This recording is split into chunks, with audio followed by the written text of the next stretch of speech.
Hey, this is Richard Blazevich, author of Interview Prep Playbook, and today I'm going to show you how to get your resume through the screening systems that employers use to filter out resumes for people who aren't qualified. These systems are called ATS, Applicant Tracking Systems, and they're designed to look for keywords on your resume to see whether or not you're a qualified candidate. I'm going to show you how to build words into your resume so that it will show that you're a qualified candidate and employers will be more likely to select you to interview. Applicant tracking systems are the way most employers are now tracking every step of the job hiring process, from the time they first identify an opening until they make a final offer to the candidate they want to fill that opening. There are two steps that are really important. The first one is the employer will post a job description for the job they're trying to fill, and then the second one is when they screen for qualified candidates. I'm going to show you how to use the job description to help you get through the screening process. The screening process works like a giant screen. It's designed to only let through qualified resumes. So if on your resume it looks like you're not qualified for the job, your resume will go in the trash.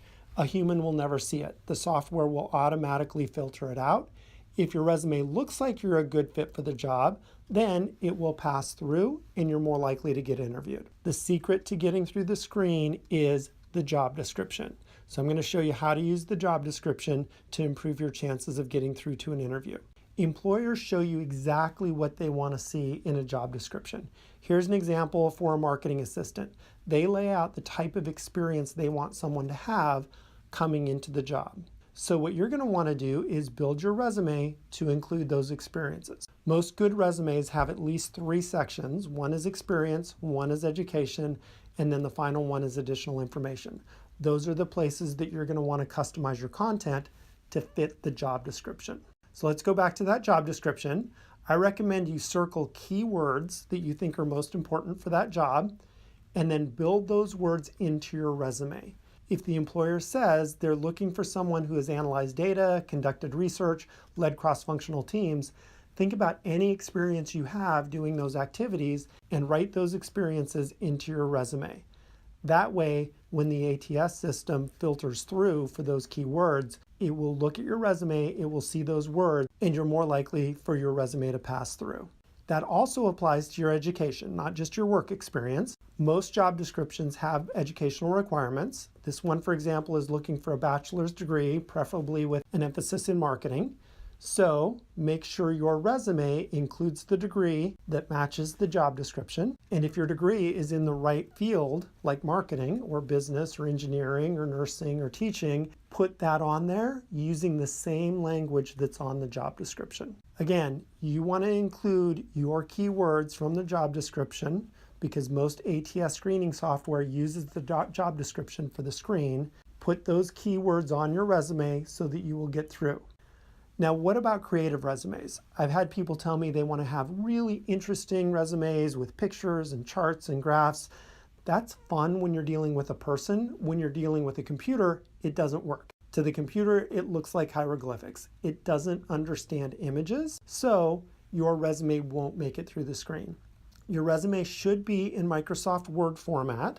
That's the software that most of these ATS screening systems can read. If you write it in Word, if everything is words, no graphs, no charts, no pictures, then the system's more likely to recognize the keywords and let you through the filter. I also recommend including an additional information section. That's for when your resume gets through the screen and gets to a human, you'll have something interesting for the human to look at. Include any interesting hobbies, include any awards, include something that you want someone to look at and say, hey, in addition to this person having good experience in education, they also look like I want to interview them. I want to talk to them and they seem like they might be a good fit for our culture.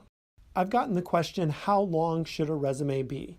And my recommendation is try and get it down to 1 page. A resume like this is really difficult to read. The ATS system may find keywords in here and that's useful, but if this gets through to a human, they're not going to want to read 3 pages of this much information. They're going to want to find something that's much simpler. As a recruiter, I really prefer the resume on the right. It's much easier to read. It's much easier to see the highlights.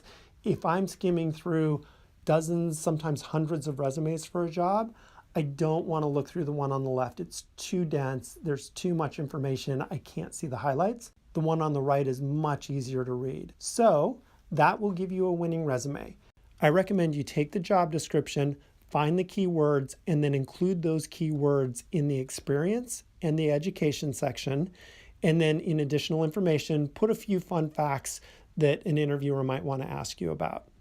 On my website, I posted a few templates for resumes. So if you want to go to AmazingJobSkills.com, just click on the menu for templates and then go down to resume templates and examples. You can download a template, use it to fill out your own resume.